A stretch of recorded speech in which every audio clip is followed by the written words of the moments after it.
Well, hello everyone, and welcome to our breakout panel on health, well-being, and security. And as you can imagine, for our purposes, we're looking at security really mainly from a human security point of view, so that those three criteria, health, well-being, and security, are all aligned. My name is Bob Brill. I'm an associate professor at Moravian College in the psychology department, and it's my honor to be serving as moderator today. At this point, let me introduce briefly our panelists, and then they will tell you more about themselves and the perspective that they come from for this particular topic, as well as some introductory remarks about priorities and perhaps some of the things from the earlier session that they would like to highlight. And then we'll proceed, after those introductory remarks, to questions and dialogue. And we really do want it to be interactive and engaging, and to meet you where your particular needs are, where your particular perspectives are, and in whatever way we can provide information for you to take with you, to disseminate, and to use for your effectiveness in the community. First, allow me to introduce Diane Elliott, Executive Director from New Bethany Ministries. And next to Diane, we have Kelly Berk, who is Network Director of Maternal Child Health Initiatives at St. Luke's University and Health Network. Our third panelist to the far right, wearing two hats today, Michelle Mitchell, is a learning specialist and assistant professor in charge of disability support services at Lehigh Carbon Community College, but she also will be representing the Lehigh Valley CIL, Center for Independent Living. Unfortunately, we do not have a representative from Northampton County joining us today, but I think we'll have plenty to discuss and to talk about with those three perspectives. And as I said, wherever you're coming from, I hope you'll be happy and willing and able to join the discussion.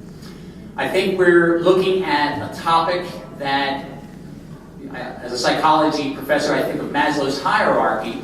You know, the very basic skill, the basic needs of biological, physiological, psychological well-being. Many of these things, I think, are the prerequisite for us to thrive, not just survive, but to thrive, to be innovative, to be engaging, to be loving, to be social, to be communal. And so I think it's a really critical topic, and I'm glad that you're joining us today. And without any further ado, in those brief remarks, let me turn it over to our panelists to share their brief introductory remarks, a little bit about where you're coming from, your perspective, and some opening comments, please. Do you want me to start? I'm going to turn myself on here. Maybe.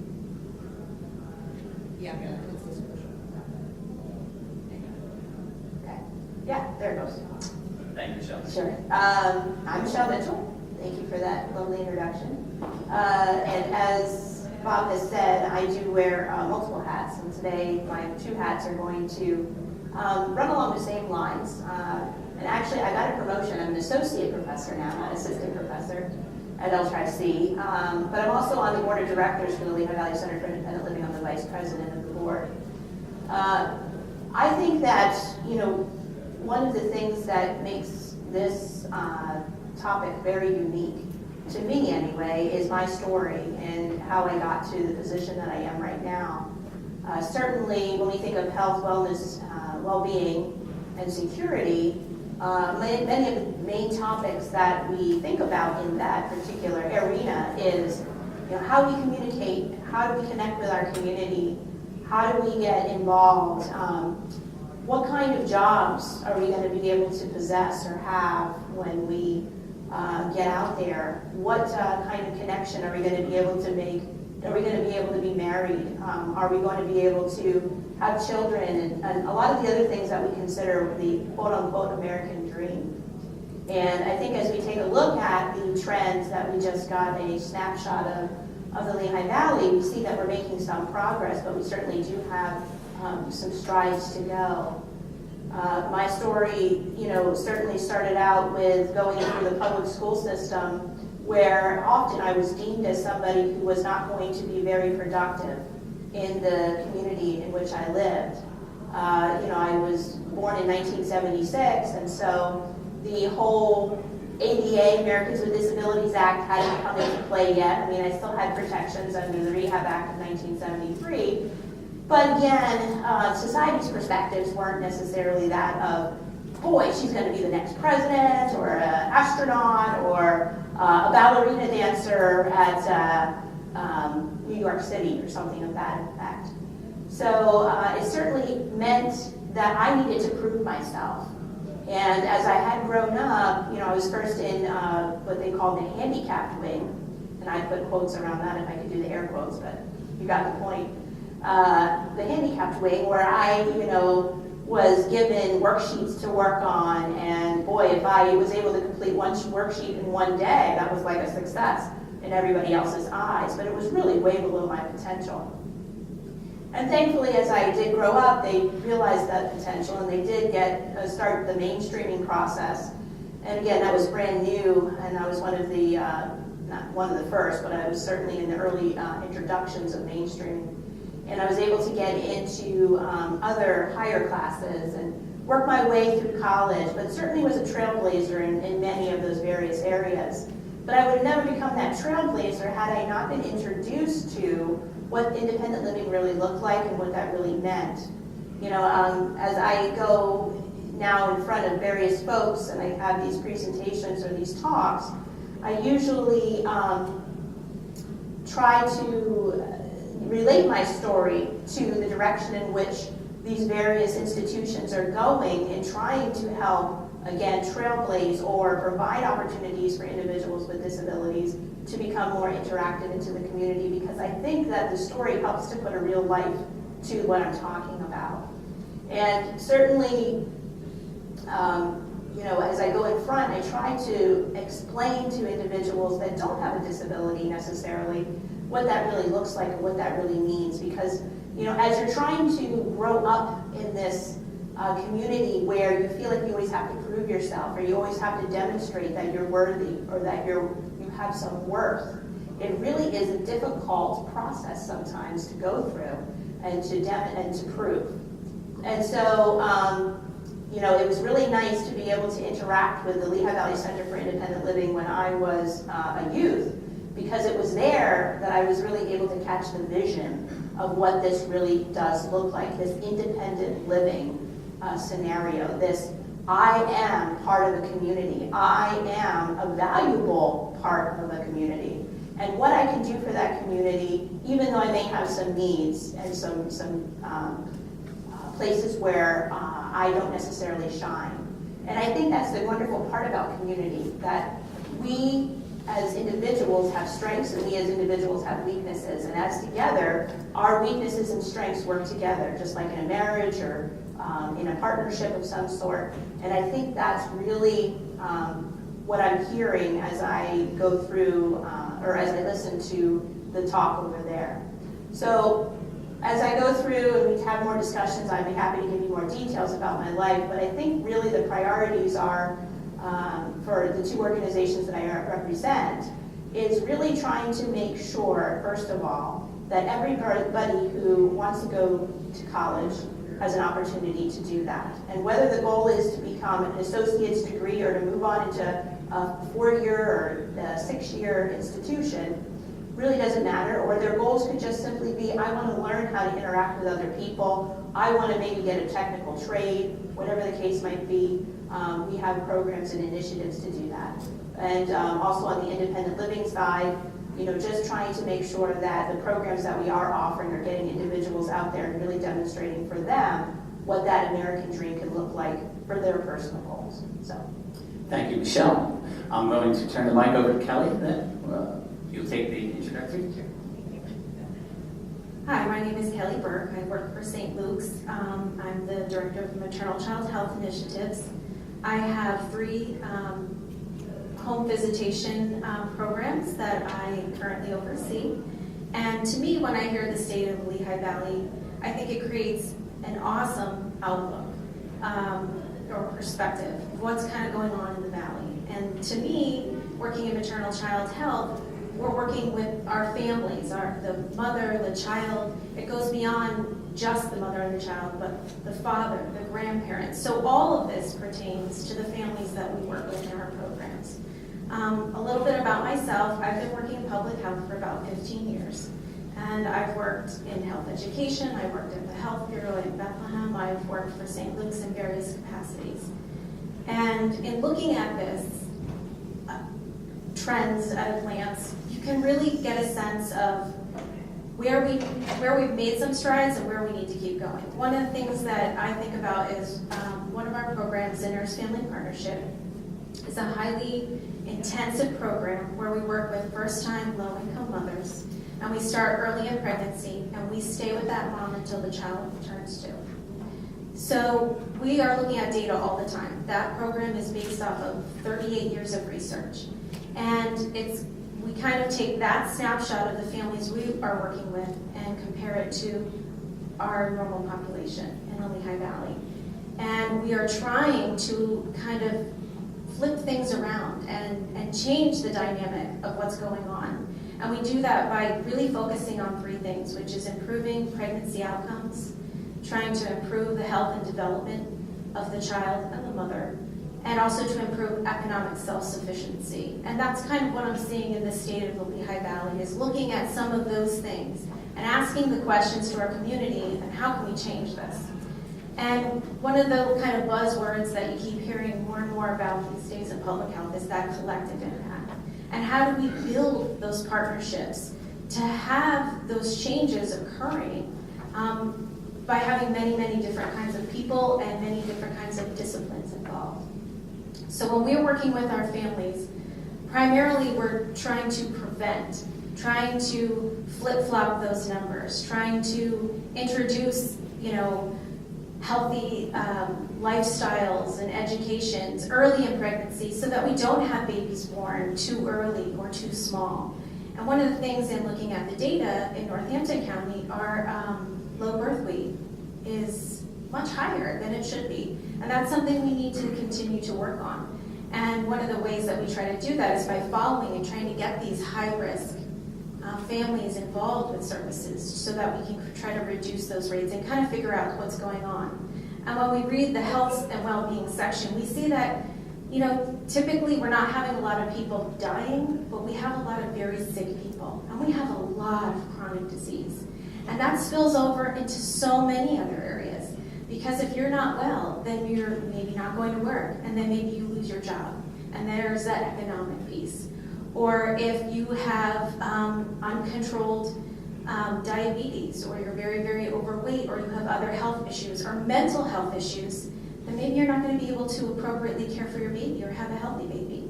And if that baby doesn't have a healthy start to begin with, or the family is so economically disadvantaged and they don't have access to quality child care, then those child's chances of making it have just decreased. And so we try to work in my programs to try to prevent those things from happening, starting in pregnancy, to have the mom have a healthy baby, to teach the mom how to care for them so we can prevent things like child abuse, to work on teaching them how to engage the child and have a bond early on so that that child has the best chances of developing to their fullest capacity. And if there are issues, that we get early intervention involved as soon as we possibly can.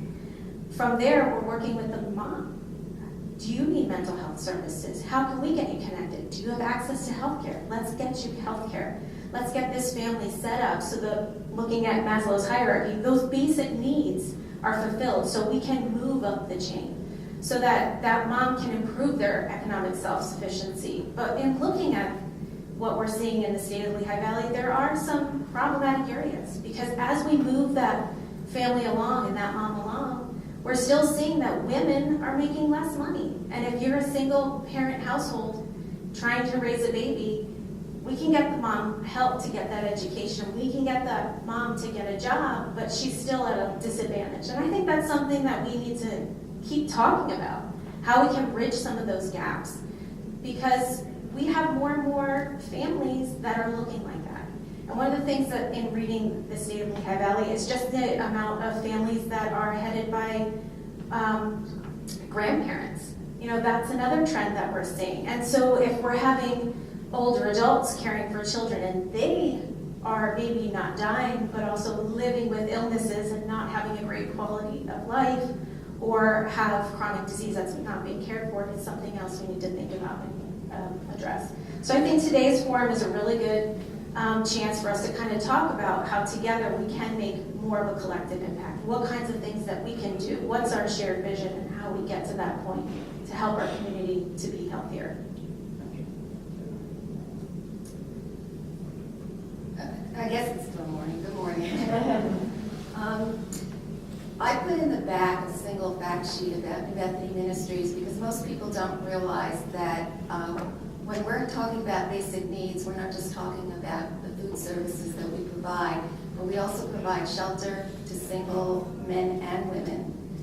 We also provide shelter to families in a both transitional and permanent setting. And our goal is to get people to the next step, whatever that step might be. We deal a lot with people with mental illness, and so what that looks like might be different from them and from other folks who actually have the ability to go out and work. And so in each case, we're trying to improve their quality of life. We had the advantage on the panel of getting an advance copy of the State of the Lehigh Valley so that we could prepare to talk to you today. And one of the things that really impacted me when I was reading it are the issues of healthcare and the issues of disability and how disability is defined. From where we sit, our folks are all low income, all either very low income or extremely low income.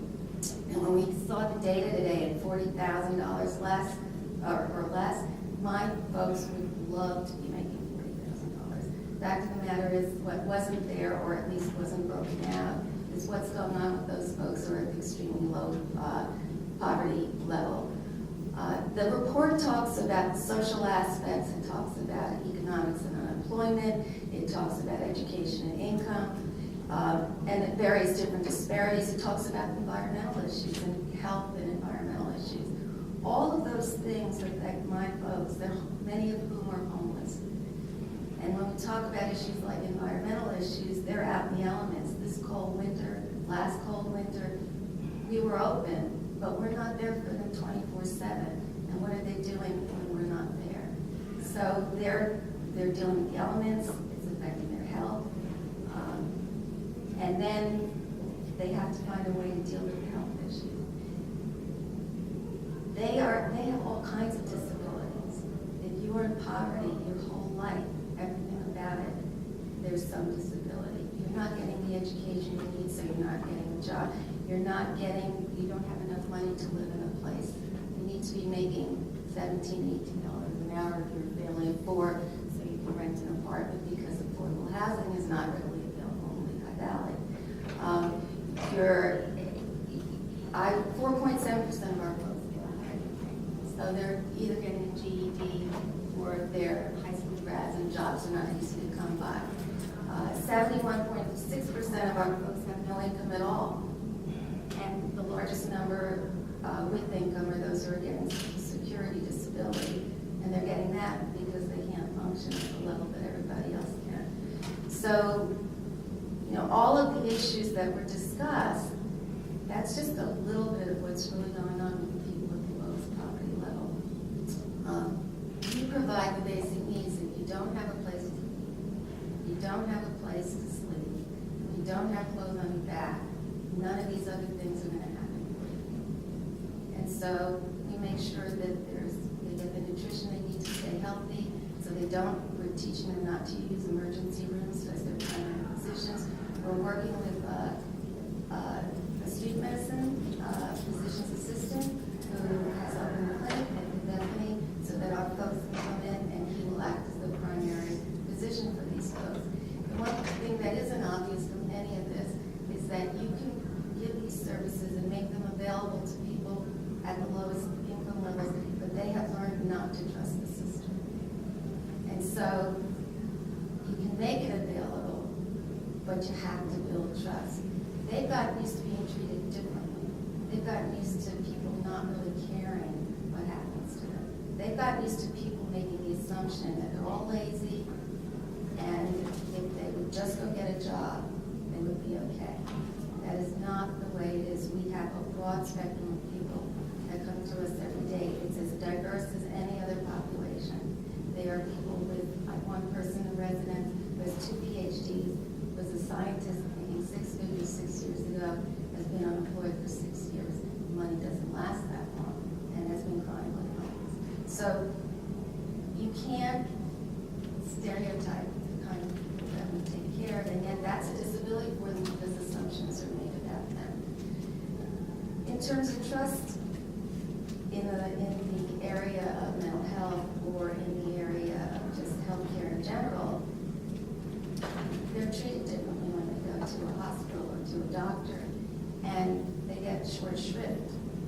And so they don't believe that someone actually wants to help them for free, and that they will be given the additional help that they need. They won't just be being told, you have high blood pressure, you're diabetic. And it's too bad, but you can't, no specialist that you can go see because you don't have the money to see them. They connect these folks with the people that they need to see, and there are physicians in the Lehigh Valley who will see these people for free. But the issue of trust is one that's very difficult to overcome, so they don't believe that. So, looking at this report, I think that disability is too narrowly defined. I think that there's so much opportunity for us in the future in ways that we can improve what's going on, and that security has a meaning that's different for everybody. In our case, with food insecurity, with housing insecurity, just generally, where are they going to be? What's the next step for them? So, along with the rest of the panel, I want to thank you, because sometimes my folks can't articulate what it is that they're going through, and a lot of them are probably love being the same. So thank you. Okay. Thank you indeed. At this point, this is where I really make my money running around here, because this is the one mobile microphone that we have. So I feel that we've established a wonderful, diverse panel of perspectives for various issues and challenges. But my main goal is to make sure that you, the audience, your objectives are met within this panel to make full use and take full advantage of the opportunity that our panel presents. And certainly, rebuttals or comments don't have to be left exclusively to the panelists. So if you wanted to weigh in as well. I want to thank our panelists for those opening remarks. And as I said, turn it over to you to ask questions that you'd like. And you can ask questions to one panelist, a specific panelist if you'd like. It'll be my job to direct it to another if need be, or allow them to respond, or all three can weigh in. Okay. I'm not sure who would be the best person to answer this, but a couple of you kind of talked about it a little bit. Diane, you talked about it a little bit. And I'm looking specifically at the chart on 27. So my name's Courtney Milan. I work for United Way. I'm the healthy aging person. And we're always trying to look at seniors who are at risk, who have unhealthy behaviors, whether it's eating unhealthy food or they've fallen repeatedly, but they're at risk of not being able to take care of themselves in the future. And I'm wondering, the first three things there, poor or fair health, poor physical health days, and poor mental health days, we've seen that so frequently where people use a self-report. And I'm wondering, particularly, Diane, to your comments, how often does it happen that people underestimate their health conditions based on their environment? So if they're living in a condition with a lot of other people who are ill, do they tend to underreport how ill they are?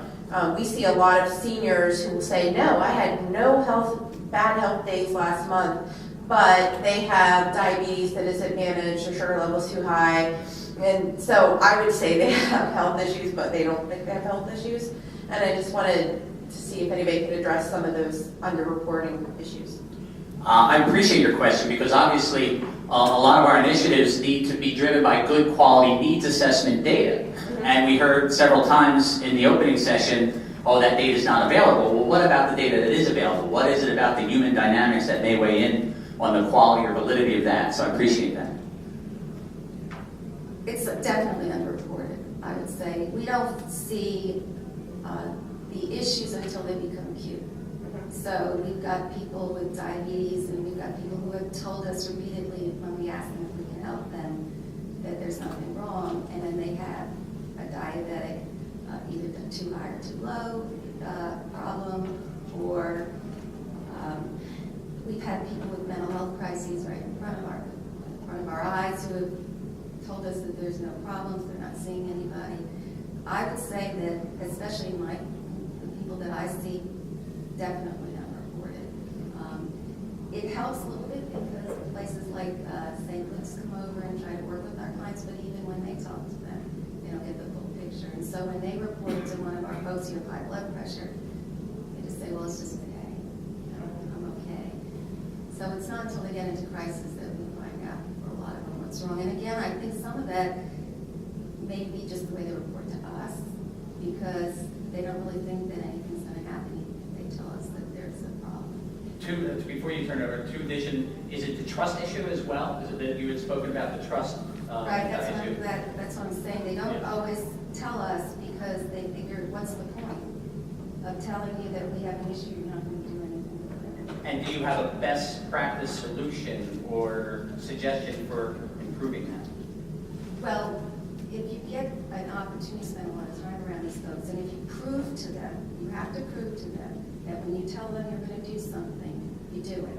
And once they've seen that they can trust you and that you will follow through and you will treat them with the respect and dignity that we think they deserve, and they certainly do deserve, then we find that we don't have a problem. A lot of our folks who see them every day, the trust issues are a problem, except that I can't assure that they'll get the help care. They need to get that from somebody else. So we do have people starting to come in, and we're starting to try to build that trust. They noticed when they came in the first time that no one accessed them. And that was in part because they didn't believe that they could be getting services for free, and that if told that they have a problem, nothing more would happen. I'm sorry. So sorry. We don't think of humility as being a critical researcher competency, and yet humility and empathy obviously are a critical prerequisite. Would you like to weigh in on something? Michelle, you want to go first? Okay. I just was going to say that I have a good example of that. One of the measures in our program, it's not related to a chronic health disorder, but rather related to domestic violence. And I think it illustrates how much trust is involved in that. Because we ask about domestic violence at various points in the program. And when we ask about domestic violence in the initial part of the program, it looks low. But once they develop trust with the nurse, we find out that it's pretty much like 25% of our clients are in a domestic violent relationship or have had domestic violence experience in the past year.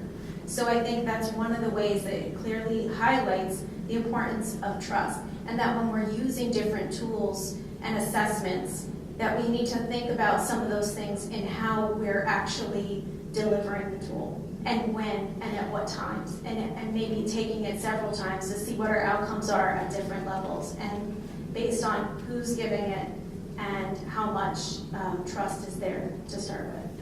And I would also say, how are we asking the questions? Because I think sometimes our questions are quite broad instead of being very specific. So did you have any diabetic incidents this week? Did you have high blood pressure today? How about yesterday?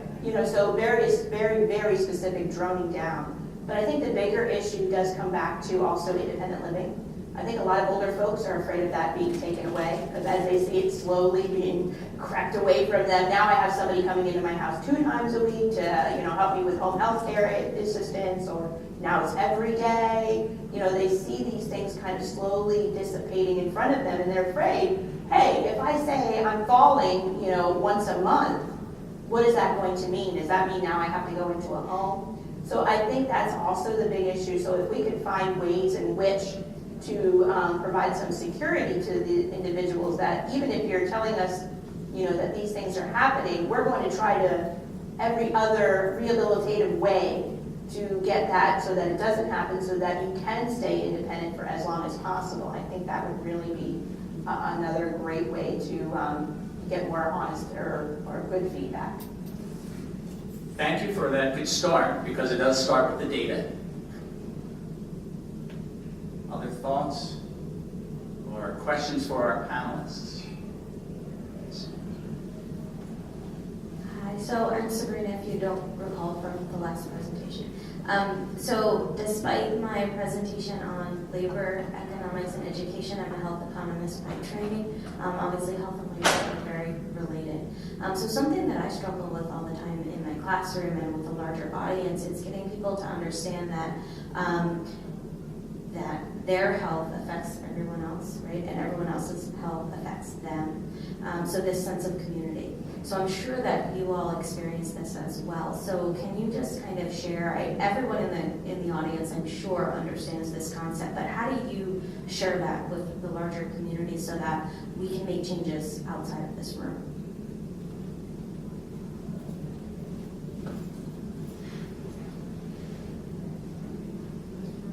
Okay. And just your, am I correct, Sabrina, that one of the issues that you're speaking of is almost a paradox between the goal of self-reliance with regards to one's individual health, and yet that self-reliance has to exist in a transactional, kind of communal social system, which some people lose sight of.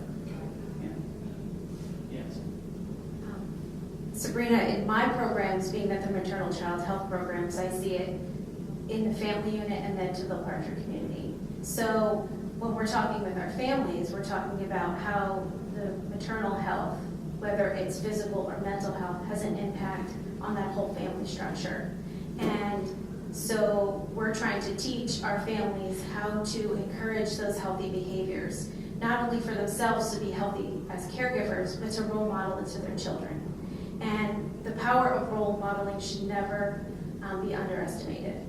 And so we try to instill that in our families, because then that carries them through their entire life. If the parent is partaking in healthy behaviors, role modeling to the child grows up, brings that to school, brings that to friends, brings that to their next family. It's that whole, just like generational poverty, it's generational health. If we can get that moving along, we can reverse some of these trends. But it's not easy, it's challenging, it takes boots on the ground every day. But it's one of the things that we talk about a lot, because it impacts our entire community. We see it in when we compare ourselves to those healthier communities. Why are they healthier?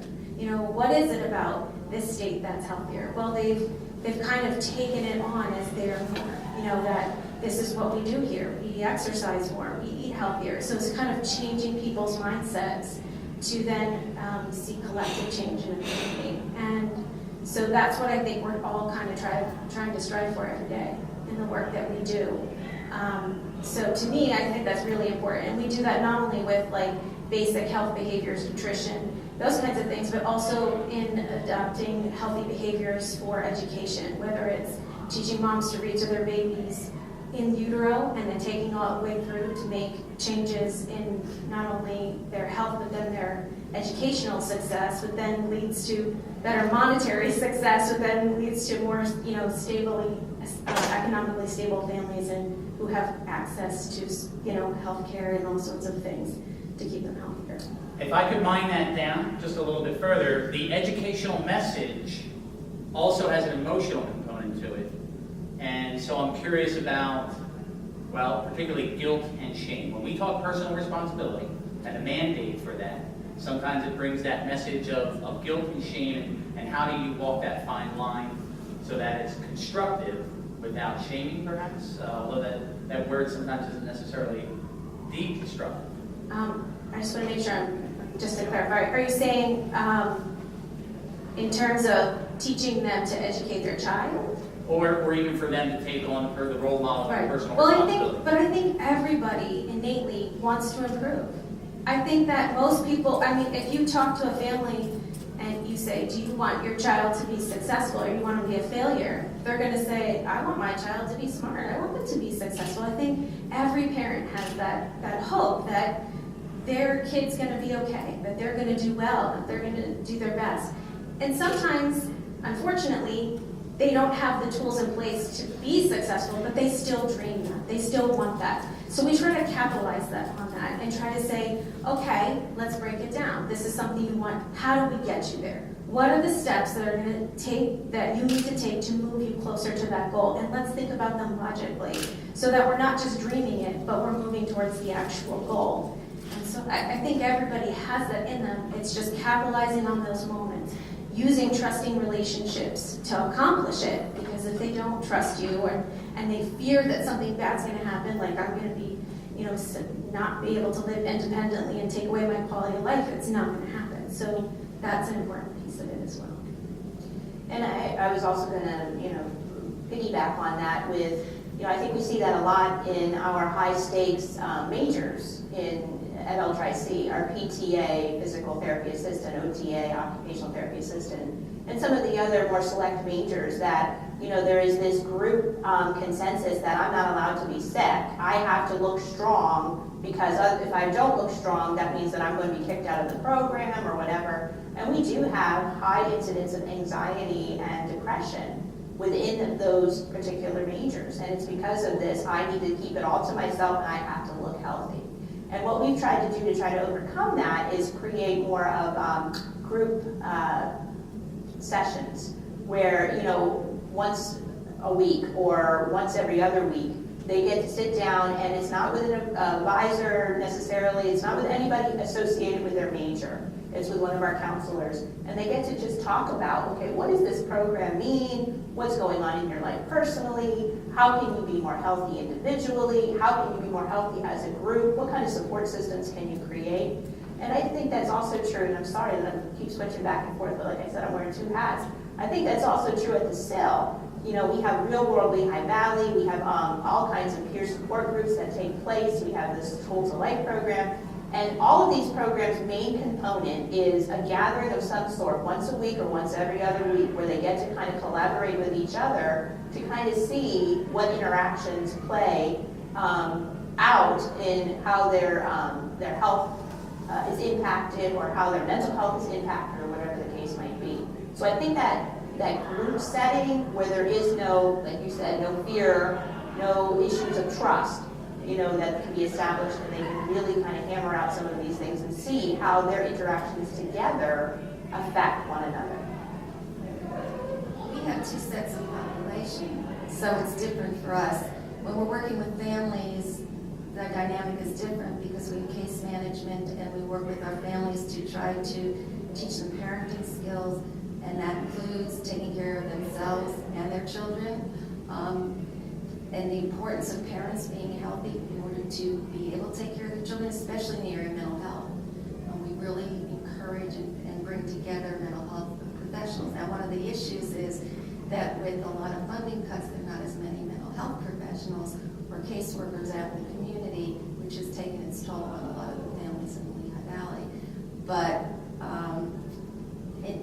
they still are self-centered in that they're working with the families themselves. They can't get past the rest of the world. And that's true for our individuals that we see every day as well. We try to instill in them the importance of their health and their impact on the other people who come to visit our facility every day. And otherwise you end up in this vicious cycle of illness all the time through the winter. But for those folks, getting through each day is such a big issue.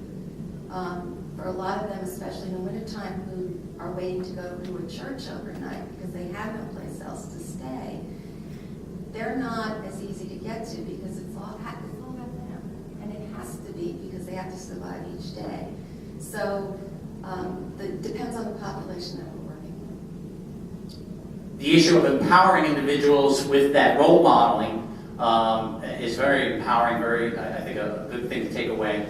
And then the issue of making sure individuals understand their identity and value in a group context kind of pulls them out of that. Sorry, you still? Yeah, I want to comment on that. That was a really great question and a really, really good series of answers here. There's another way of looking at it. There's more of a systemic way of looking at this, and the fact that our healthcare systems have been developed to think about individuals and to take care of individual sick people. That's how they get reimbursed. That's how the systems are set up. That's how delivery is provided. we're kind of in this really interesting time now where we're starting to think about how do we address populations and how do we address community at large and how do we look at wellness. And you know, the good news is there's a lot of work being done in this area. The bad news is we're kind of at that valley right now where the systems are still set up to get paid for taking care of individuals. How do you get them to start thinking about more population approaches towards these? So, I mean, I think we need to learn from a lot of these individual, more community level efforts, but there's got to be a different systemic approach towards the overall population, overall health of the population in the Lehigh Valley, rather than focus on individuals. And that's a very great point, because one of the things that I was having a great conversation with over in the main topic, or main room, was that, you know, boy, my train just derailed. I had a great point. About it being a community-based environment. Oh, and how we as community have really become individualized and very mistrusting of one another. Neighbors, not talking to neighbors anymore. Communities, you know, struggling to pull together to be able to meet the needs of that specific community. And, you know, we are very much based on relational living. You know, if we are isolated all by ourselves, our health issues increase dramatically. Our mental health issues could increase dramatically. And when we can start working together communally as a group, that really does help to reduce stress. That helps to reduce overall health issues. You know, even I'm thinking about your program and how your moms probably get together and, you know, really learn from each other. You know, if that could become part of the more systemic, I think that we would see a huge decrease in a lot of these more individualized, what we call individualized issues. We're sort of coming full circle, because if you look at the research from decades ago, the Rosetta effect, right here in our own backyard up in Rosetta, they found that the incidence of health-related issues was much lower because they had neighborhoods. And at the end of the day, people were venting to one another. That's how they got rid of their stress. Go out on the front porch, have a beer, you know, but talk to one another. And even in Rosetta, that's changed, and they've had much more heart disease and are now the same as everywhere else, because people have become more centered in themselves. But if we can get back to that, to your point, that's exactly what we need, because it is a stress reliever to be able to sit down with neighbors and have a chat. If we know what the best practices are, that they are communal, that there is a social net and a systemic approach that leads to better outcomes, but the incentives do not align with that. The incentives don't align with these positive outcomes that seem much more efficient. Any thoughts about what can we do, whether as voters or advocates? How do we get that better aligned? Anybody, do you want to speak to that? Yes, Okay. I'd like to piggyback on what Ron started as well. Okay. And something that we try to portray in what we wrote about the health and wellness section is that there has to be a significant amount of collaboration and partnership. And I was fortunate to work with Ron on the Healthcare Council and some people in this room. And now I'm at St. Luke's in Community Health. And we are out there partnering and collaborating every day. And you mentioned Rosetta. So I work a lot in rural health for the Anderson and Miners campus. And the mayor of Rosetta, which is part of our doctors who stay at the schools, but we are in the schools constantly.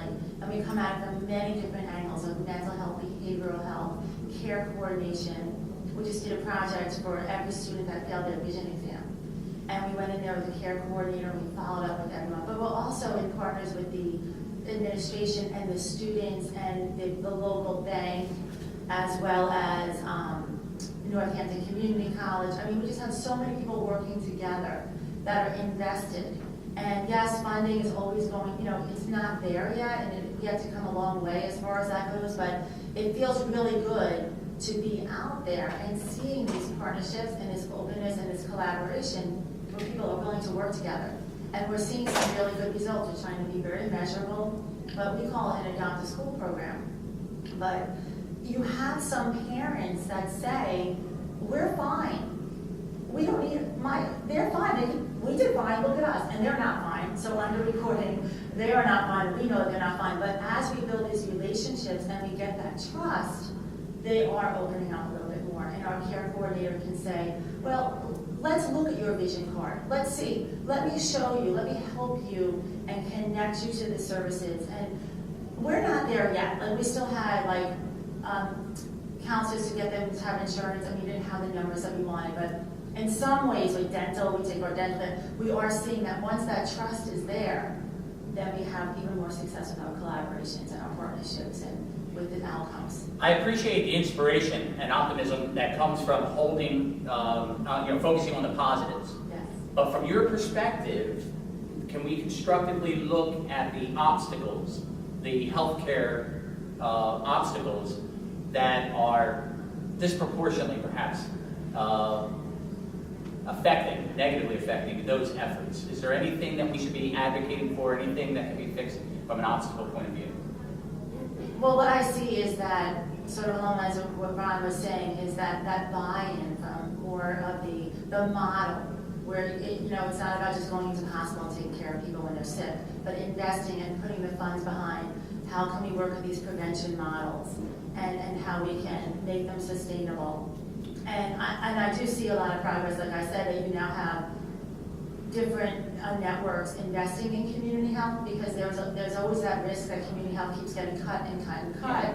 And these community health needs assessments, which we worked on collaboratively, it gives us a little bit more of, yes, this is like, as far as with hospital administrators, this is what we need to do, this is how we can work together. And it's also good business. I mean, sometimes you can also sell it as it's good public relations, it's what we need to do. Community benefits, okay, you're supposed to do 5% in the hospital, but most of us do more. Let's keep doing that. Investing in your community, that in the long run is what is sustainable, and help does pay. And then if you stop someone from going to the ER 4 times, you've now funded a behavioral health consultant.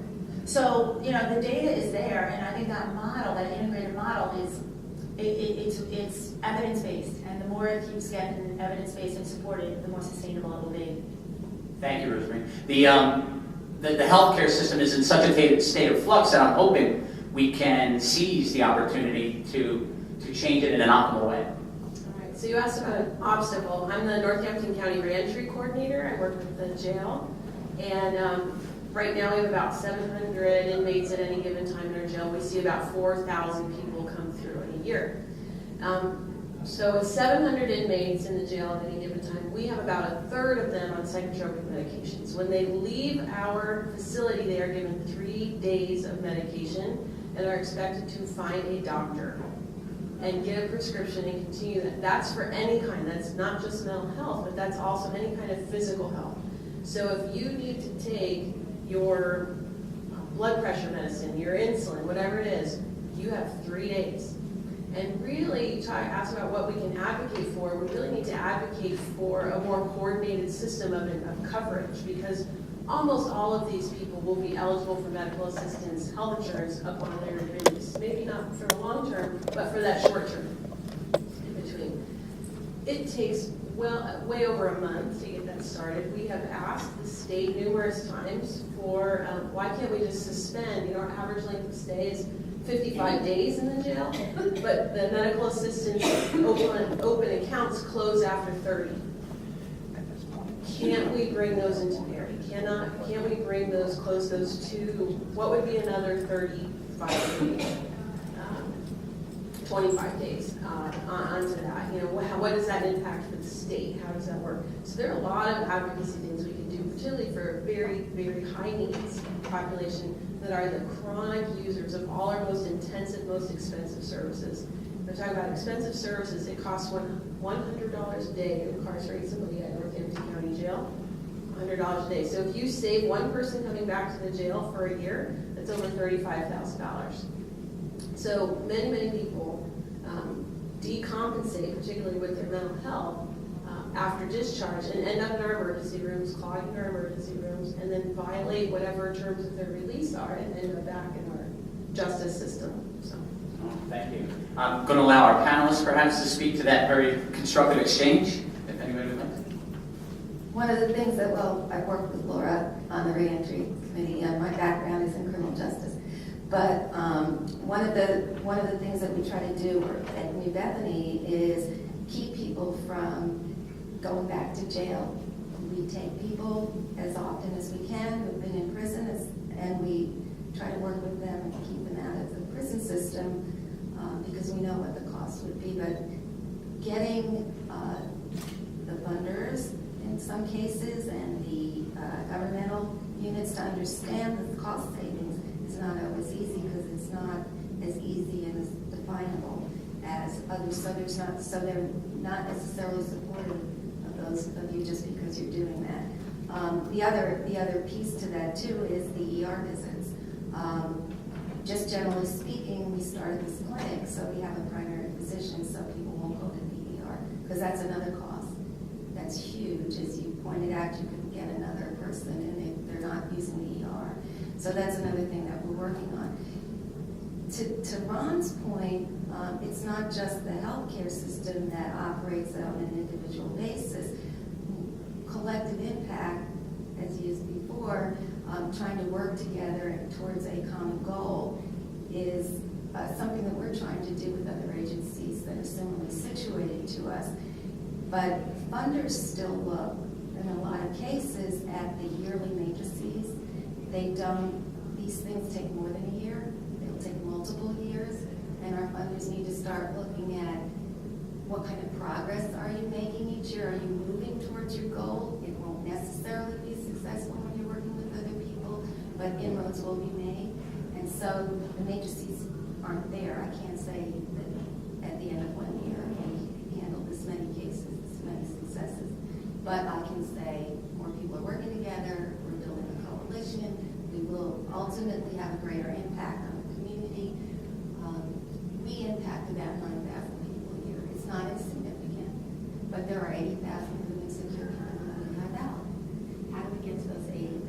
We need to work together, and we need, I know that, Ron, that's what you do. You're working on collective impact. You're funding places that are working together, but not all funders are doing that. They're still on the old model, which then causes, instead of people to work together, to compete for the same dollars. And that's something that we need to get away from. We need to get away from that competition. We need to be working together. What always fascinates me is that they're asking for evidence-based feedback, whenever we go for grants or whenever we want to do a new project or whatever. But what kind of feedback does the jail use to say that only 3 days is needed to be able to establish yourself with a personal care physician or a psychiatrist for much less? I mean, it's usually 3 months before you can even get into that kind of a system. So that was just one little comment on the side, and that's for free. But one of the things that I think about is, what we talk about collaborations and partnerships. So what kind of collaboration or partnership would be available for those individuals that are going to be released and need that kind of mental health or physical care? Is there St. Luke's, University Training Center that is available that could, they would have a constant influx of free patients that they could practice on with their students?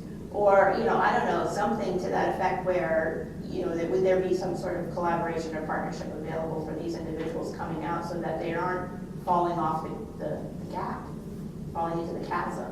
It just seems sad. I just want to add one thing, and I think this kind of also links with what you're saying. Some of these things, we should think about how we can systematically improve them, but we also should think about how we can prevent them from even happening. If we can find and invest in programs that prevent people from going to prison, getting people, and that doesn't happen, and you're not going to prevent everything, but we have different kinds of programs and research going on all the time to think about how do we invest more in those programs? How do we invest more in trying to stop those things from happening? How can we have better outcomes from the start? So, from my perspective and thinking not just in health but in other ways, like how can we figure out where some of the breaks are in the system before it gets so bad? And I think of that particularly because I have 3 programs, and one of the programs I work with, our VNAC nurses go in and see cases of children that have already been abused. And I think, well, we need to do more to prevent the abuse instead of going and treating it afterwards. And I think that's something that as a community we need to look at. How can we get more of the ball rolling and growing to say, how can we prevent these things from occurring? How can we stop these things from happening before they even start? Yeah, Martin Seligman, one of our psychology gurus in depression, had that epiphany about 15 years ago and challenged us to think about a positive psychology movement. What can we do so that I don't have to study depression anymore?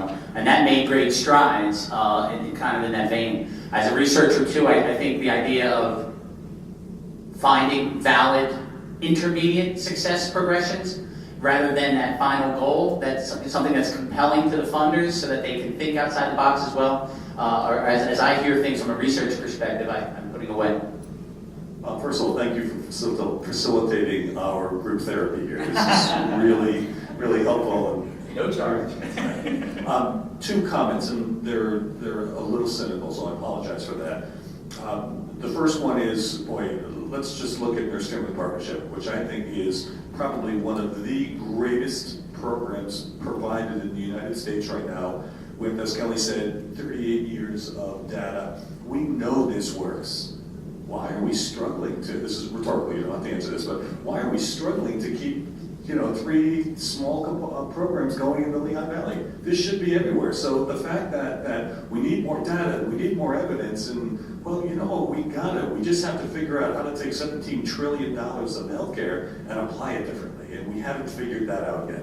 We take 1% of 17 trillion and we put it towards preventing problems from happening, and take the other 99% and have it reactive. And so that needs to change dramatically if we want to take best practice and take it to scale.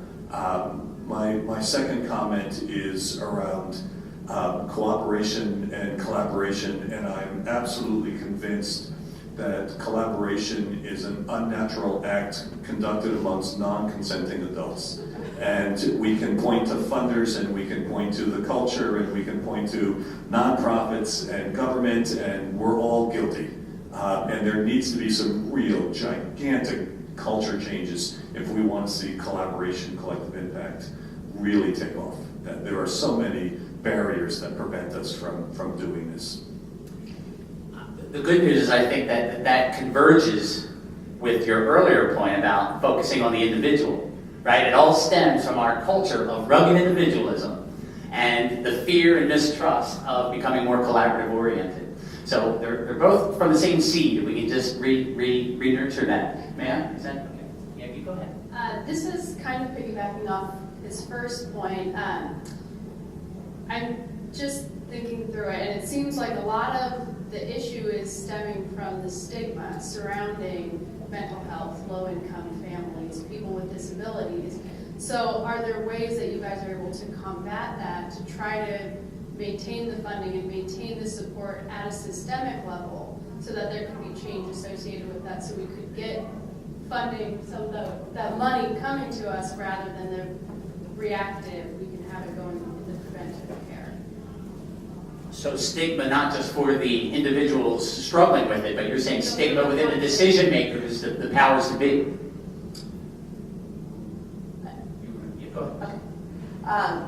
I think that one of the ways that we do this is by having more interaction and more opportunities for individuals to interact with the powers that be. There are various ways across Pennsylvania that this is happening, and that Distill is involved with, where you're getting individuals that together in front of the Department of Ed that have disabilities, or that, and telling success stories and journeys and things of that nature. We have opportunities through the Office of Vocational Rehab where individuals are connecting with the Chamber of Commerce, or future employers or current employers, high power employers, to be able to kind of try to change that stigma. I think it happens one interaction at a time. And, it's that, getting those opportunities for those interactions to happen is the challenge. It's amazing the dynamic change that you can see take place as people have real world conversations.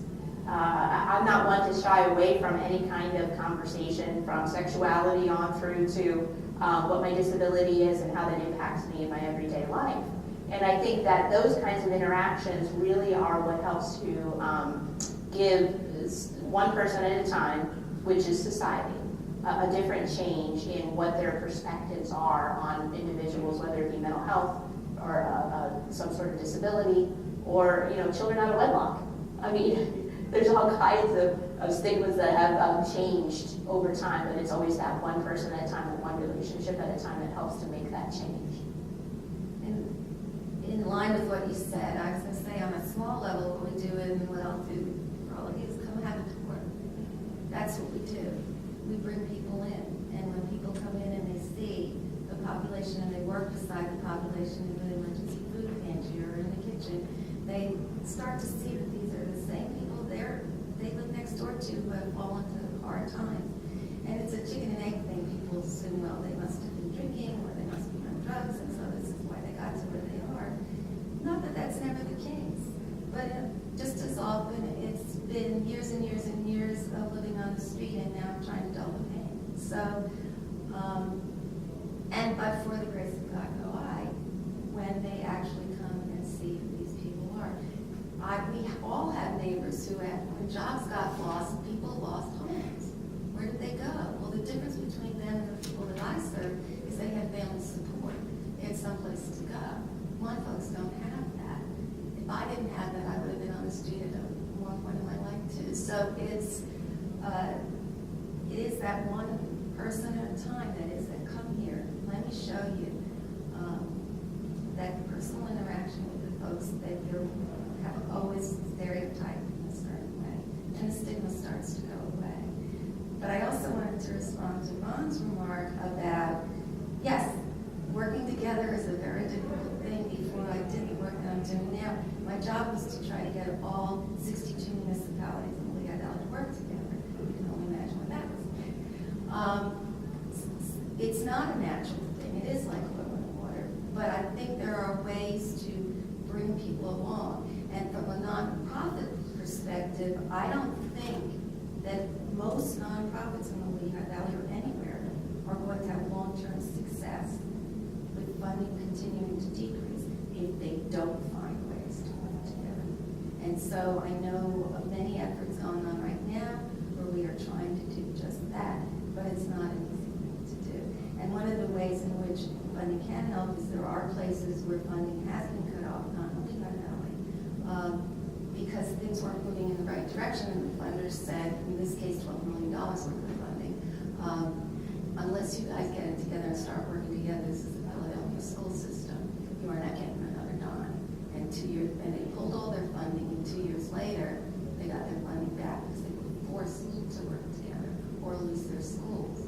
So some of us are going to have to come kicking and screaming, it's true, but I think that that's something that has to happen for the long-term health and success of Lehigh Valley. Just think about that concept of, okay, most of traditional grant funding is, all right, everybody, you 7, 8, compete with each other for these funding dollars.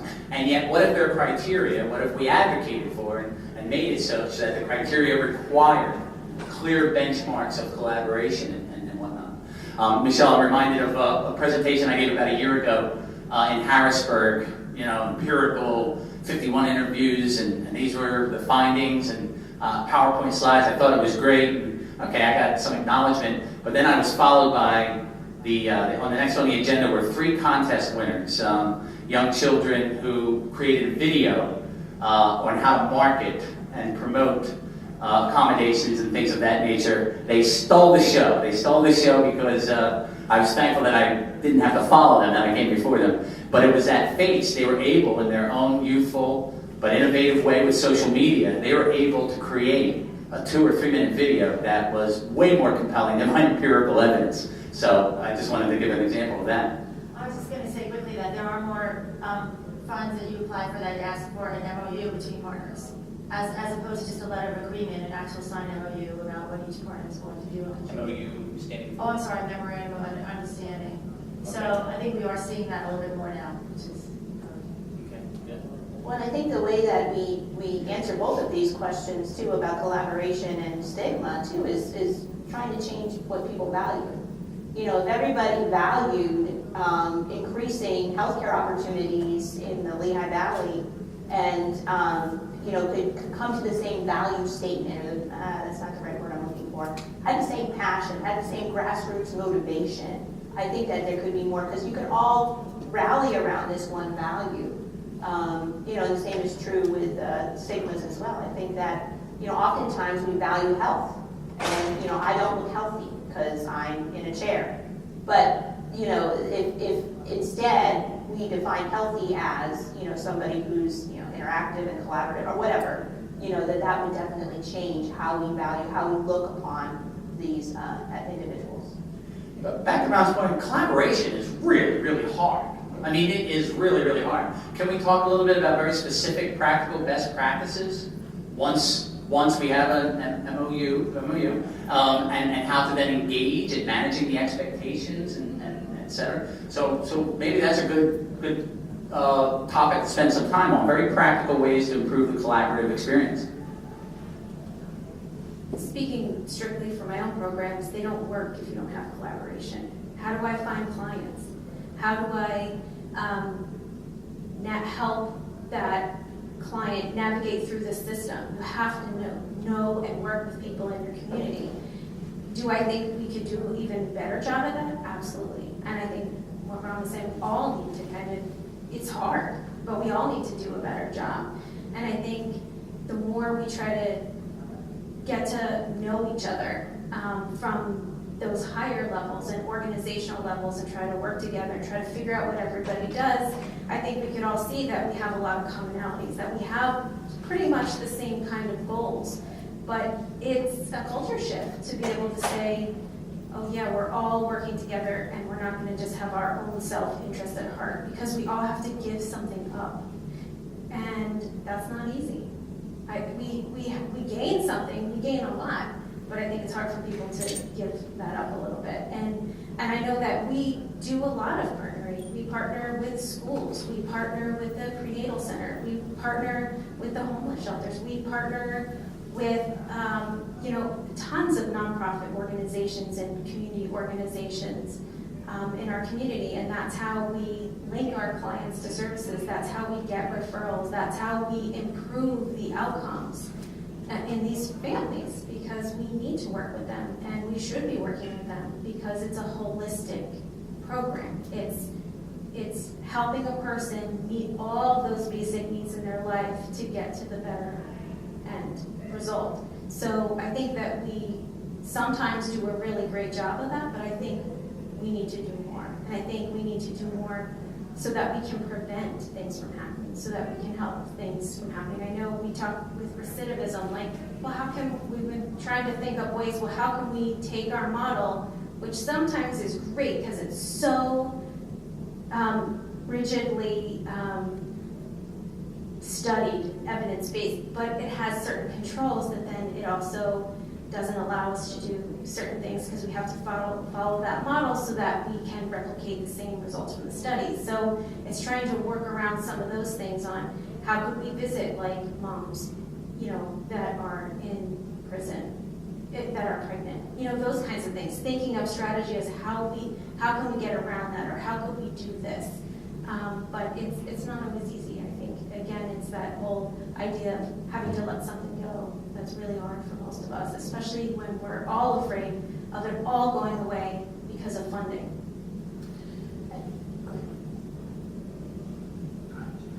I was just going to say, we just had an example of this because, and continue to do that because we're starting a new program in July of 2015 called the SEED program.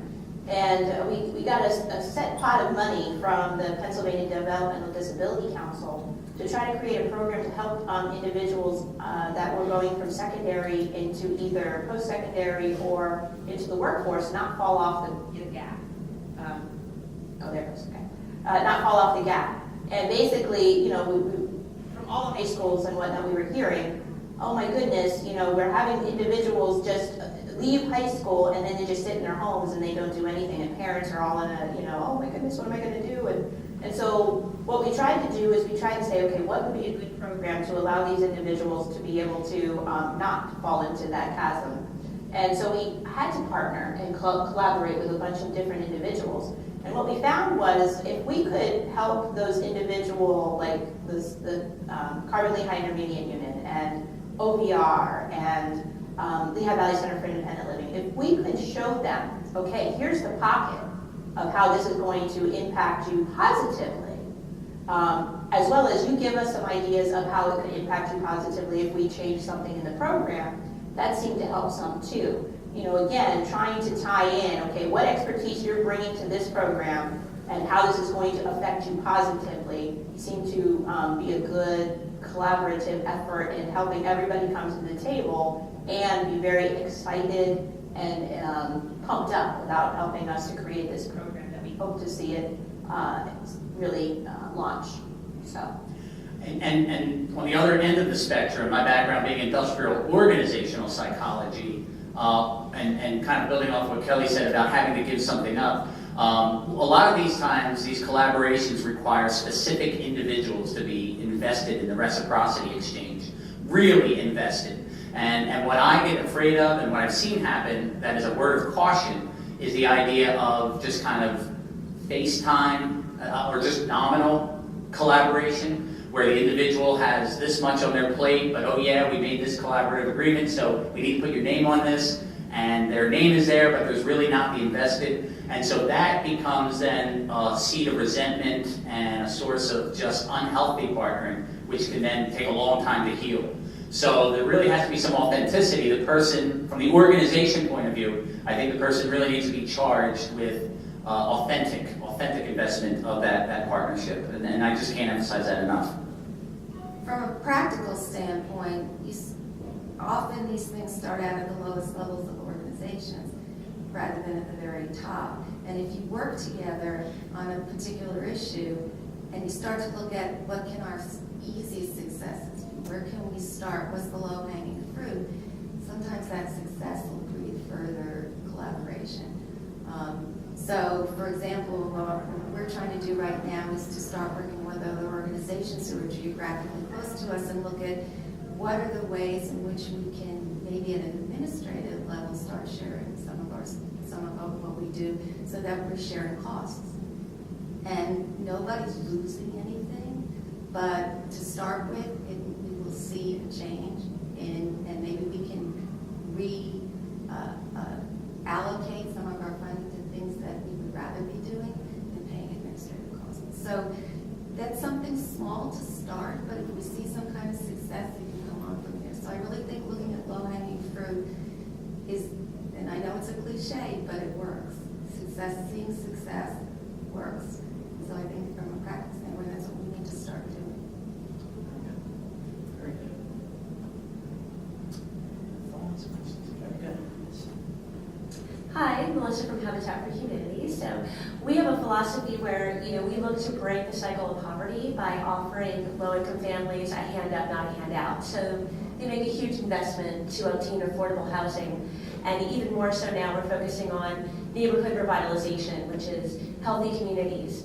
So we have a conversation a lot in our office about, affordable housing, but also healthy housing.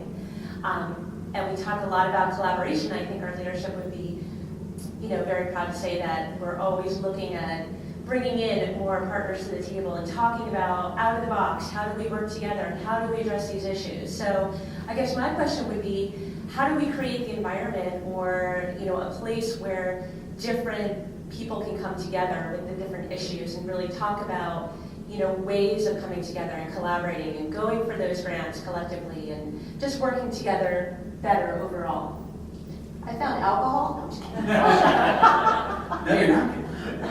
Remember that beer in Rosetta? I don't know if anybody here has been going to any of the meetings on the impact hubs, but that's one way in which this might work. An impact hub is like a incubator, sort of. And incubators come together for business reasons because they're new, they're startups, they can't afford all the back office stuff, so they share copy machines and they share administrative staff.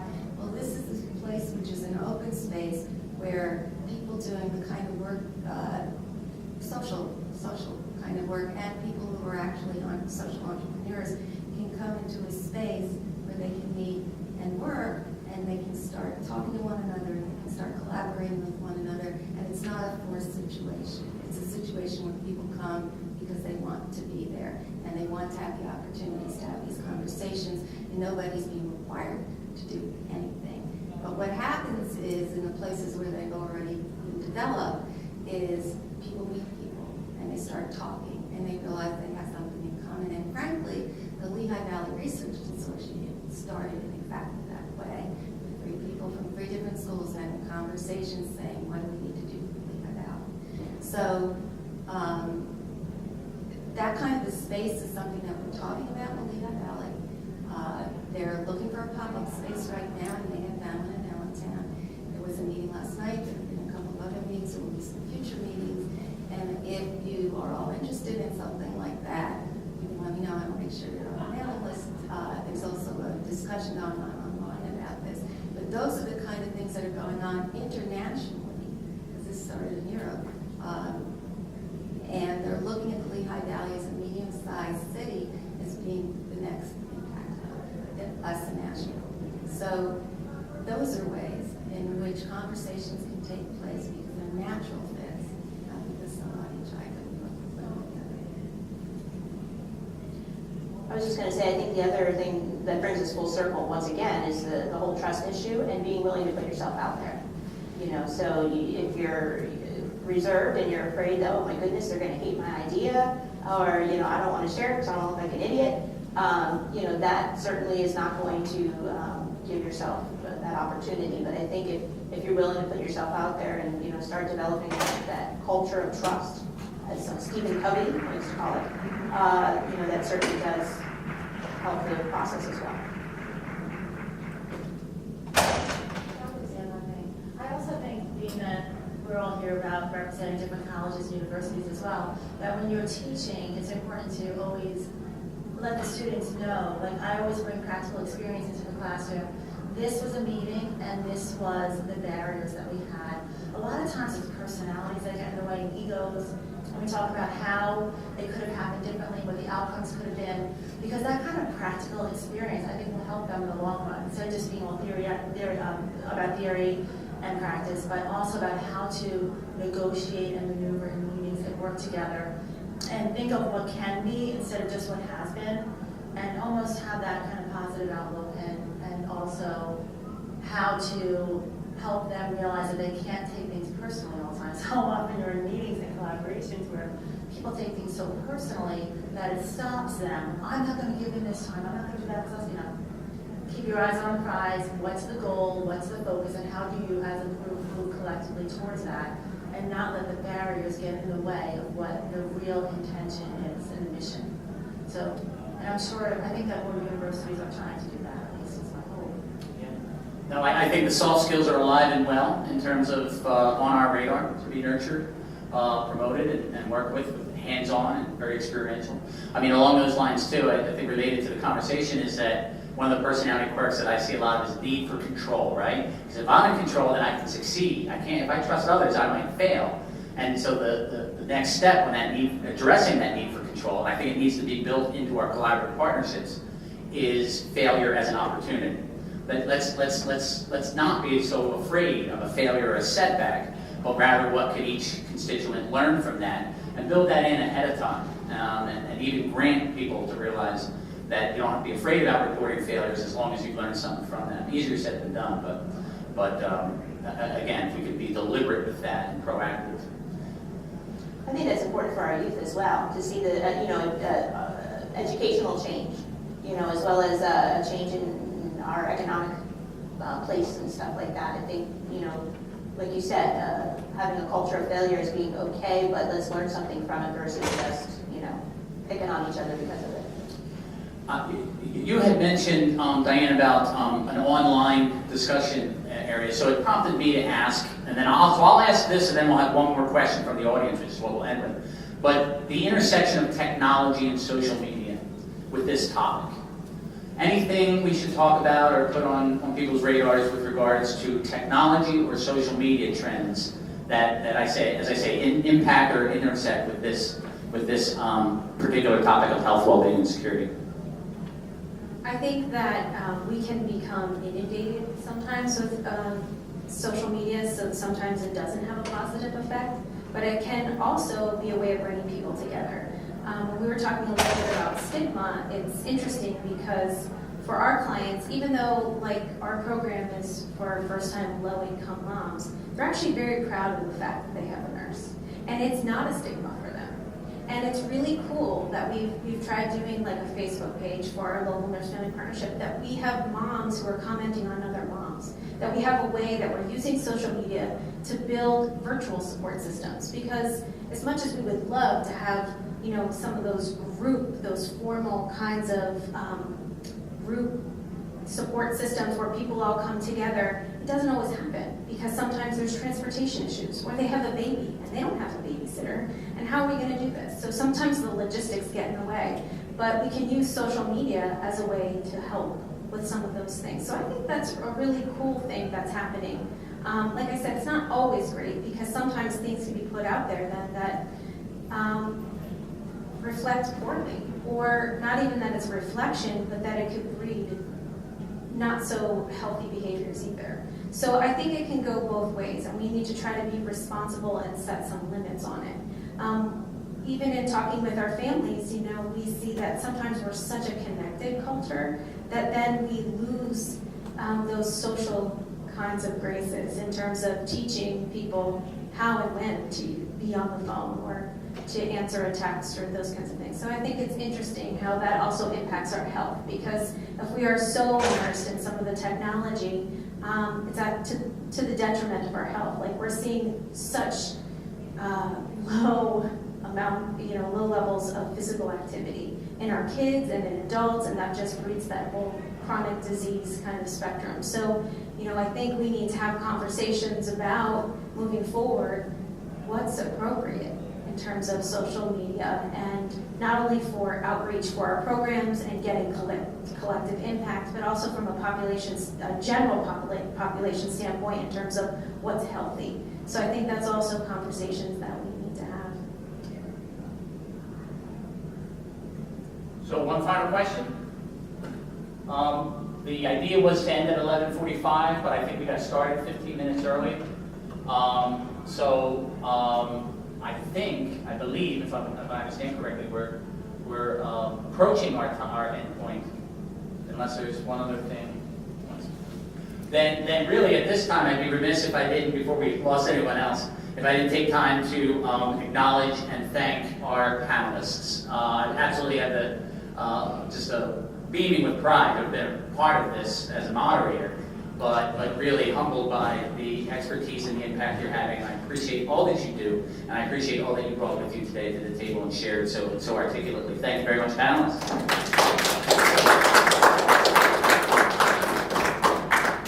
So in wrap up, I don't even know where to begin. We've got the theme of collaboration, better data, addressing the idea of self-sufficiency and trying to empower individuals as role models, aligning our systems to better recognize the collective impact and the need to recognize collective and collaborative movements and partnerships instead of just the individual metrics, and also trying to make sure that those metrics are recognized and valued, the intermediate progress. So lots that can be done between practitioner, researchers, educators, administrators, and if the spirit of collaboration wasn't stoked and promoted in here today, I don't know what was accomplished, but indeed it was, and that's the beauty that I think we all take with us and should be inspired by, that we continue to work together and nurture the seeds of idea and practical wisdom that was shared today, and that's in the report. So again, let me end by once again thanking and asking us to recognize our panelists and their good work. Thank you. And thank you, all of you, for coming by today. We'll stick around, I guess, informally if anybody had any other questions or need for dialogue. Thanks again. And thank you. Well, thank you. My pleasure. Like I said.